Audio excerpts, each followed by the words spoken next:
ప్రజాప్రతినిధి. ఈ పదవి ఇండియా లాంటి ప్రజాస్వామ్య దేశంలో చాలా ముఖ్యమైంది. ముకుంద జ్యువెలర్స్ తెలంగాణలో మొట్టమొదటి ఫ్యాక్టరీ అవుట్లెట్ మన కొత్తపేటలో ఫిబ్రవరి 14న గొప్ప శుభారంభం. వార్డ్ మెంబర్ నుంచి లోక్సభ మెంబర్ దాకా ప్రజల వల్ల, ప్రజల చేత, ప్రజల కొరకు డైరెక్ట్ గా ఎన్నుకోబడ్డ అత్యున్నత పదవి. ఈ పదవి పొందిన వాళ్ళకి అది హోదా కాదు, బాధ్యత. ఎలాంటి బాధ్యత అంటే ఎంత చేసినా అయిపోని పని, అంతమంటూ లేని పని, అంతే లేని పని.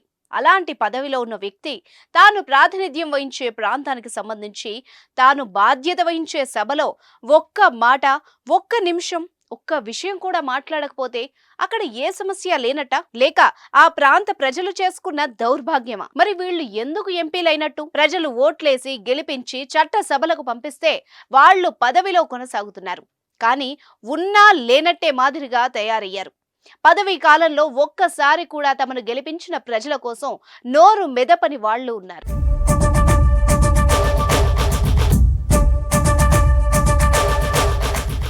ఐదేళ్ల కాలంలో ఒక్కసారి కూడా అధ్యక్ష అని పలకని లోక్సభ సభ్యులు ఉన్నారంటే ఎంతటి దౌర్భాగ్యం! ప్రజలు ఇచ్చిన తీర్పు నిర్వీర్యమైనట్టే. పార్లమెంట్లో నోరు మెదపని ఎంపీలు తమ పదవీ కాలం పూర్తి చేసుకుంటున్నారు.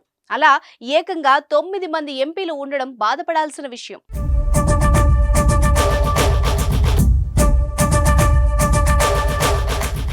ప్రస్తుత 17వ లోక్సభ పదవీ కాలం ముగుస్తోంది. ఈ సభ కాలం మొత్తంలో నోరు మెదపని ఎంపీలు 9 మంది ఉన్నారు.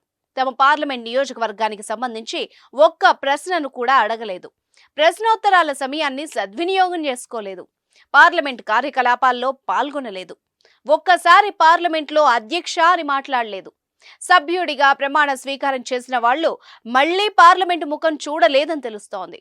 లోక్సభ సెక్రటేరియట్ నుంచి అందిన సమాచారం ప్రకారం ఈ 9 మందిలో సినీ రంగానికి చెందిన 2 ఎంపీలు కూడా ఉండడం గమనార్హం. పశ్చిమ బెంగాల్ నుంచి ఎంపీలుగా ఎన్నికైన సినీ ప్రముఖులు శత్రుఘ్న సిన్హా, సన్నీ డియోల్ ఈ పార్లమెంట్ లో ఒక్క మాట కూడా మాట్లాడలేదు. శత్రుఘ్న సిన్హా బెంగాల్లోని అసన్సోల్ నియోజకవర్గం నుంచి తృణమూల్ కాంగ్రెస్ తరపున ఎంపీగా గెలిచారు. కర్ణాటకలోని బీజాపూర్ స్థానానికి చెందిన బీజేపీ ఎంపీ రమేష్ చంద్రప్ప కూడా పార్లమెంట్ లో మాట్లాడలేదు.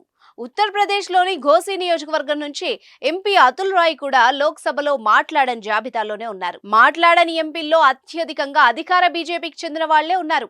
వాళ్లలో కర్ణాటకకు చెందిన వాళ్లు ఉన్నారు. పార్లమెంట్ వ్యవహారాల్లో వాళ్ల హాజరు శాతం చాలా తక్కువగా ఉంది.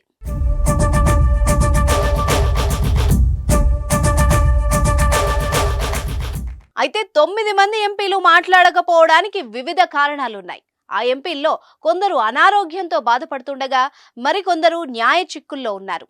మరొకరు జైల్లో ఉన్నారు. కాగా పదవీ కాలం ముగుస్తున్న 17వ లోక్సభలో సభా వ్యవహారాలు కీలకంగా జరిగాయి. మొత్తం 222 బిల్లులు ఆమోదం తెలిపారు. ప్రశ్నోత్తరాల సమయంలో 1116 ప్రశ్నలు లేవనెత్తారు. 0 అవర్లో 5568 వివిధ అంశాలపై చర్చలు జరిగాయి.